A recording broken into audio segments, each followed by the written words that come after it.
When you hear government, you probably think of the President or Congress in Washington, D.C., but you also have a governor and state lawmakers in your state capital.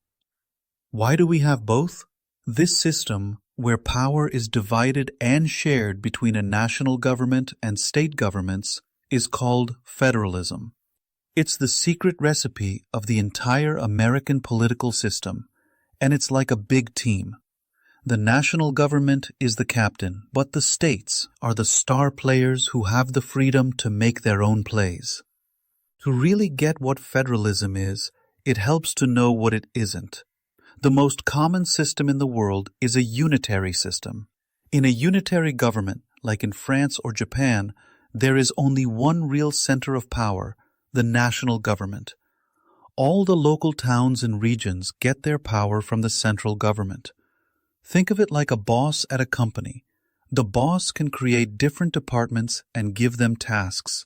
But the boss can also take away those tasks or even close the department at any time. All the power flows from the top down. The other opposite is a confederate system, or a confederation. This is when the states have all the power, and they just loosely join together for a few common goals, like defense.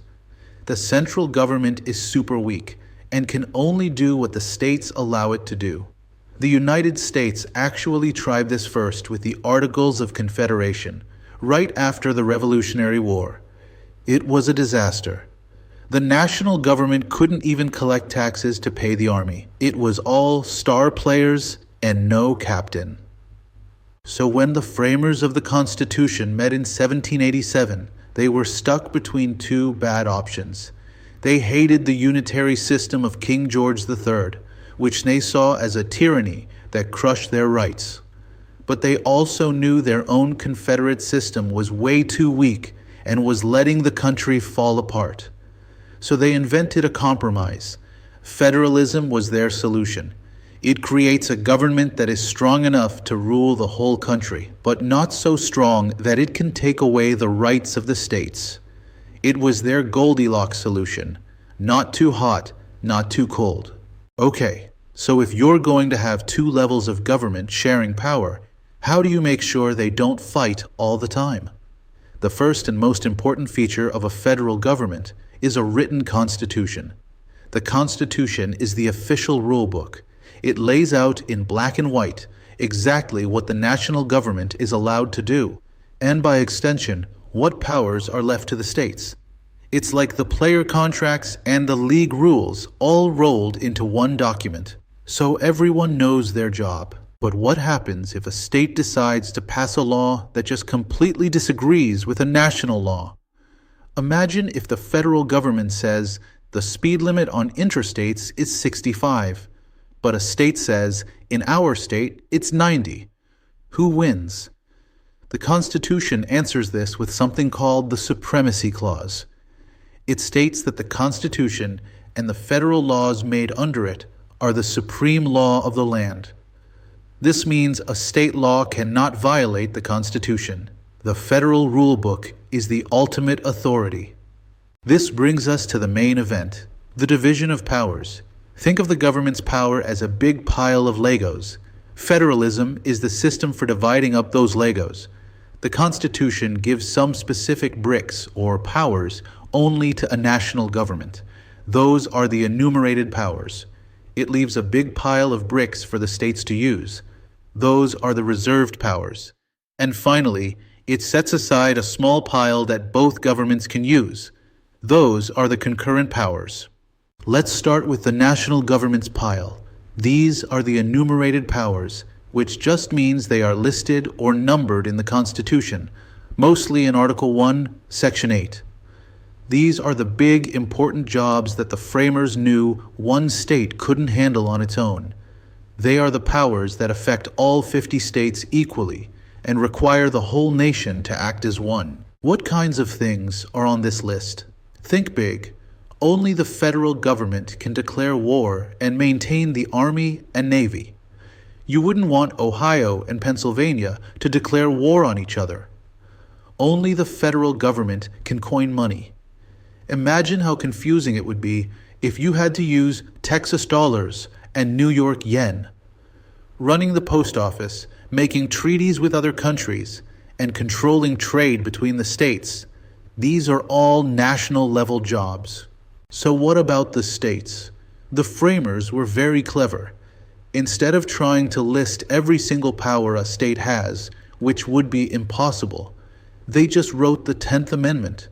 This amendment basically says, if a power is not given to the national government and not banned from the states, then it is reserved for the states.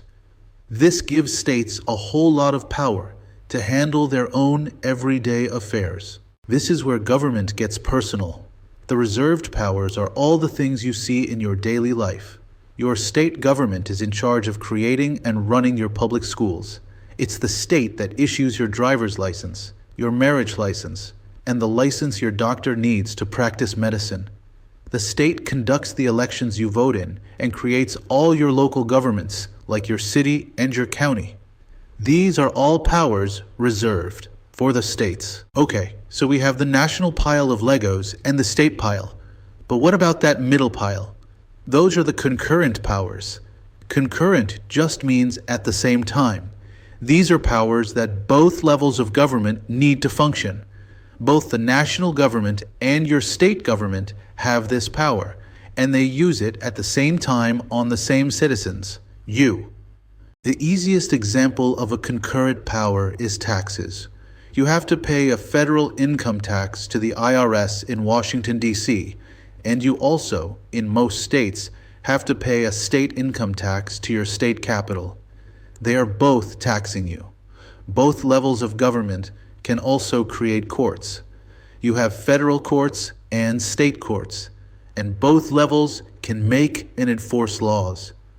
You have federal laws, like against counterfeiting money, and state laws, like against speeding. Just as important as giving power is limiting power. The Constitution also includes denied powers, which are things neither level of government or only one level is allowed to do.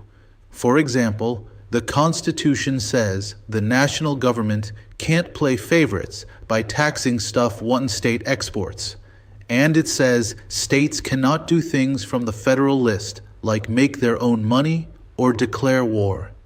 These rules are like the out-of-bounds lines on a sports field, keeping everyone in check. All of this leads to a very important feature called dual sovereignty. Sovereignty is a fancy word for the right to rule. In the United States, you are a citizen of two governments at the same time. You are a citizen of the United States, and you are a citizen of the state you live in, like Florida or Illinois. This dual citizenship means you have to follow both sets of laws, pay both sets of taxes, and can use both sets of courts. This system sounds complicated, and it is. So what happens when the two levels of government disagree? What if the federal government says, we have the power to do X, and a state says, no, you don't. That's our power. Who settles the argument?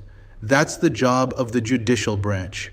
The courts, and especially the U.S. Supreme Court, act as the referee in the game of federalism. They interpret the Constitution and make the final call on who has what power. One of the best things about federalism is that it allows for experimentation. A Supreme Court justice once called the states laboratories of democracy. Think about it. If one state, say California, wants to try a brand new law about clean energy, it can. If the new law is a huge success, other states can look at their experiment, learn from it, and copy the idea. If the law is a total disaster, at least it only failed in one state and not the entire country. Of course, federalism isn't perfect. The biggest con is that it can be very complex and create inequality. Having 50 different states making 50 different sets of laws can be confusing. The minimum wage can be high in one state and low in another. A driver's license from one state might have different rules than another. It also means the quality of important services, like public education, can be very different depending on which state you live in. just based on how wealthy that state is. The US invented this specific model, but it's not the only country to use it. Many other nations, especially large ones with diverse populations, have adopted federal systems. Canada divides power between its national government and its provinces. Germany, Mexico, India, and Australia all have their own forms of federalism, where they share power between a central authority and regional states. It's a popular model for governing large areas. So let's review. What is a federal government? It is a system of shared power between a national government and state governments. This whole system is laid out in a written constitution that acts as the supreme rulebook. It divides powers into three groups: enumerated, national; reserved, state; and concurrent, shared. The entire point is to be a strong and unified nation, while also preserving the power and independence of the states. It's the balance that defines the United States.